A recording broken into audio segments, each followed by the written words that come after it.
Today, I want to look at how the global economy will collapse.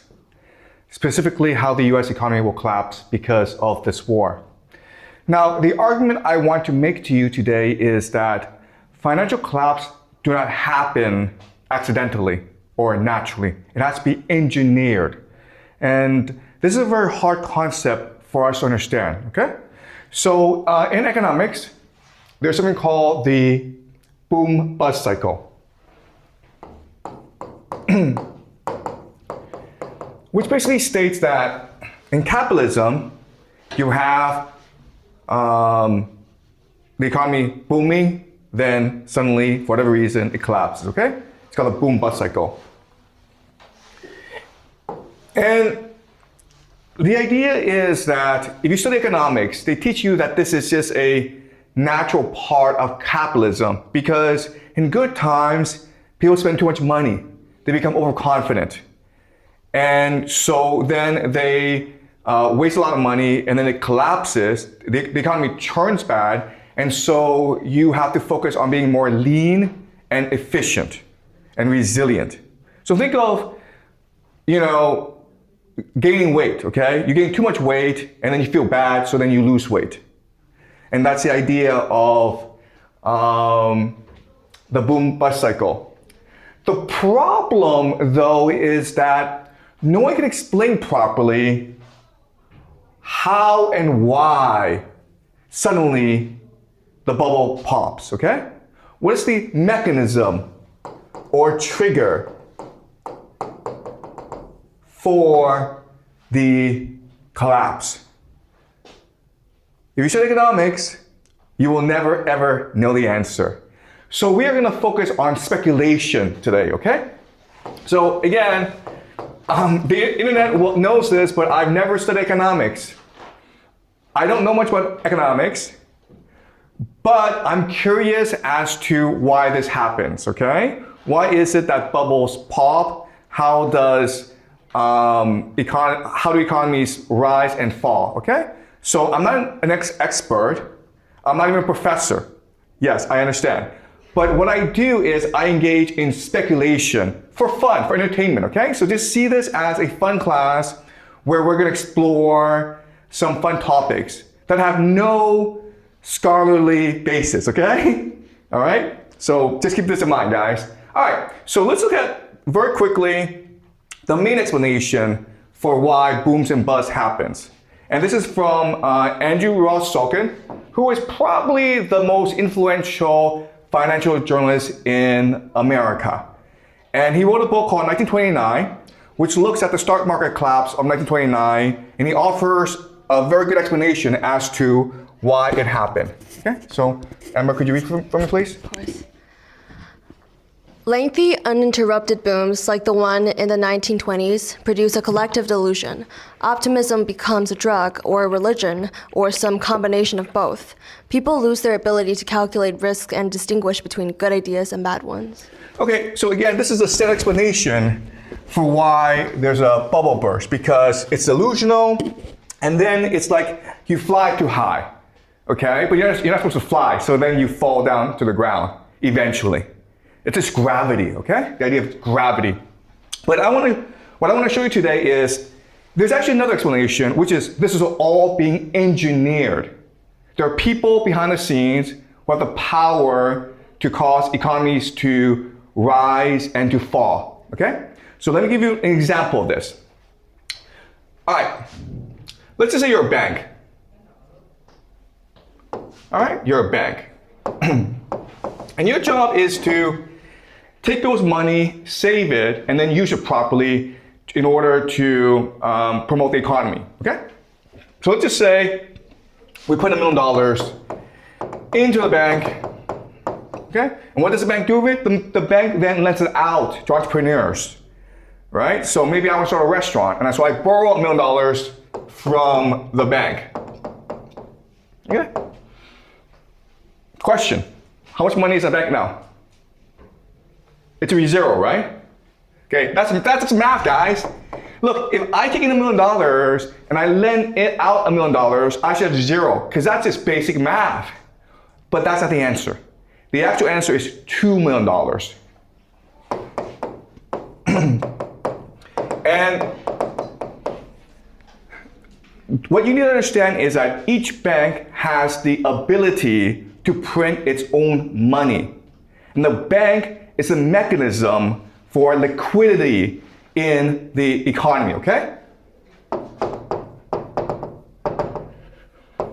And this is a great illusion. This is the delusion, okay? Behind the economy, where money is just an idea, it's a concept, it's a collective hallucination. All right? Now, but the problem is there are thousands, tens of thousands of banks everywhere. So how do they know how to coordinate together? Okay? And this is something else you need to understand about the system. There's actually something called a signaling mechanism.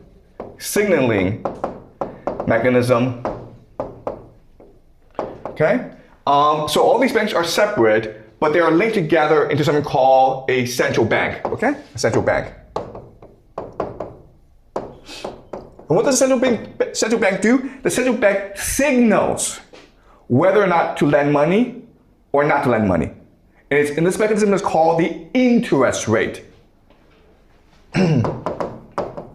Okay?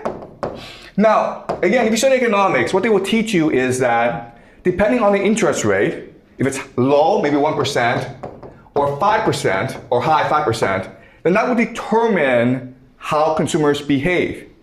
If the interest rate is 1%, what this means is I can go to the bank, get money, and buy a house, right? If it's too high, 5%, then I don't want to go to the bank to buy a house.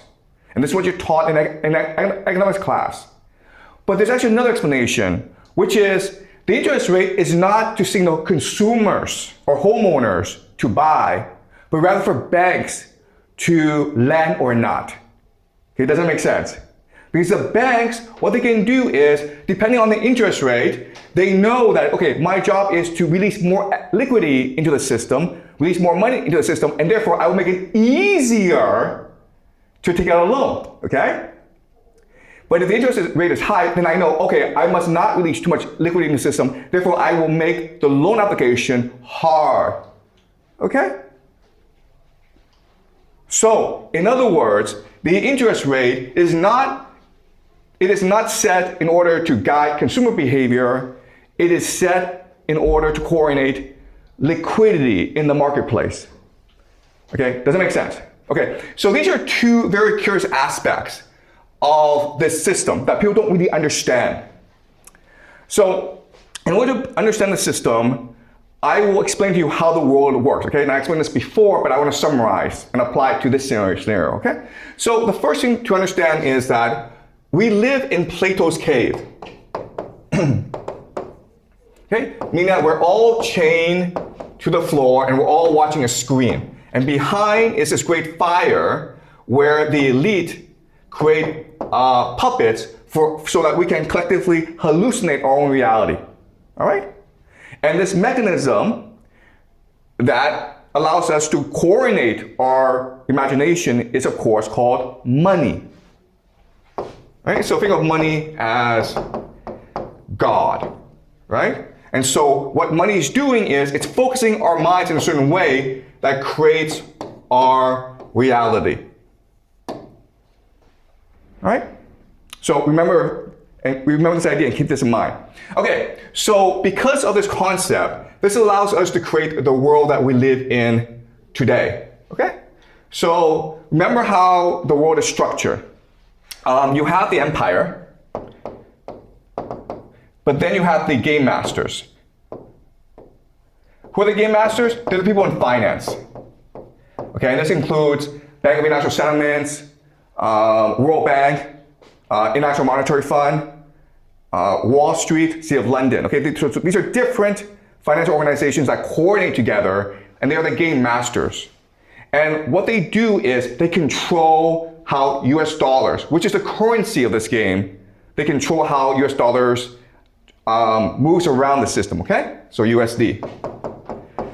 And this creates, of course, the global economy. But you cannot allow people to think that they're actually a set of people manipulating this game, because then people will think this is not fair, it's not transparent, right?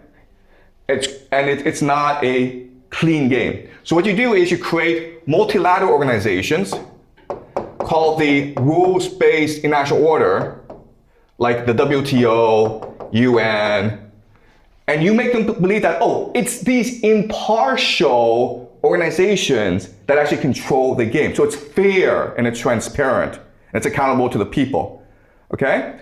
And then you reinforce this using media, education, and culture. And together, these three will create the values and norms that make us believe that this is a fair, open, and transparent game in which we can all win, okay? So that when there's a collapse, it's not because there are people engineering this collapse behind the scenes, it's because it's a law of gravity. This just happens naturally in this game. It's no one's fault. It's just like we were too lazy and corrupt, okay? All right, so certain things to remember about the system is that this system is not as clean as you think because there are opposing forces to it. All right, and these opposing forces are forces such as nationalism, okay, or ethnic identity. Then you have social democracy, individual rights, right? And then of course you have religion.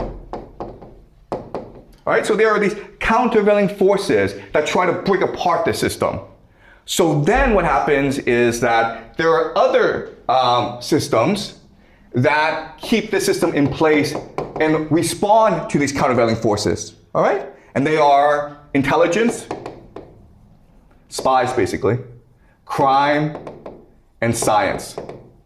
And behind these three forces are three sets of powerful institutions, okay? These are transnational capital,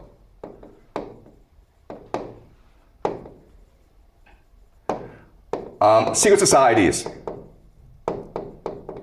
and the last is elite families, okay? Some people call them the Illuminati, okay? It doesn't matter, all right? So this is how the world works. And underpinning this elite is something called the occult, which we'll study later on, okay? All right, so certain things that stand out about the system that you may notice is, hey guys, look.